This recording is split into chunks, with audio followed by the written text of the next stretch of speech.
time with There was the no office. coordination at all. You started from the wrong foot. Kaya po pala ganito, walang mangyayari. Bakit po in the entire equation, in the entire continuum of this problem, bakit hindi man lang nagsasurface itong opisinang ito? Where is it? And why is it? Siya pala yung merong mandato. Ngayon lang natin nalaman. Hanggat hindi po kayo nagko-coordinate, hindi po kayo pala yung regulator eh. Meron pang isang executive order number 816. Sabi po niya rito, referring again to the River Basin Control Office. Whereas, sabi niya, the integration and harmonization of various government mandates and resources. Kasama na po kayong lahat dyan. In the provision of safe and clean water supply and effective flood control management for the entire country is emphasized in the medium-term development plan. Ang laki pala ng mandato nitong opisinang ito. Eh bakit po,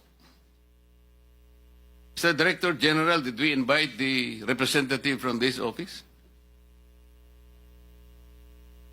Kumbaga, yung palang susi ng lahat ng ito. Gawa na kayo ng project, DPWH. DBM, bigay ng pundo. Pero yung opisina na mayroong pananagutan na pag nai-integrate, i-connecta lahat ng inyong ginagawang flood control. Natutulog pala, hindi pala nyo kinukonsultan, hindi pala kayo magkakakilala.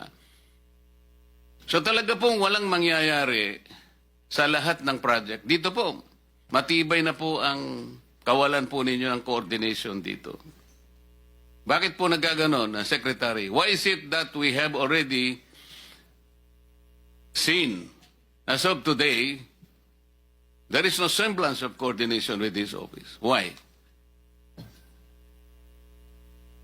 Unfortunately, Your Honor, I think this is one of the challenges that we have to face. I'm not about to ask you about the challenges. We have the coordination actually. We have challenges. The But- coordination seems to be not really in the right one, Mr. I admit, Mr. Chairman, that we have not had any significant coordination at this point in time. With There was the no office. coordination at all. You started from the wrong foot.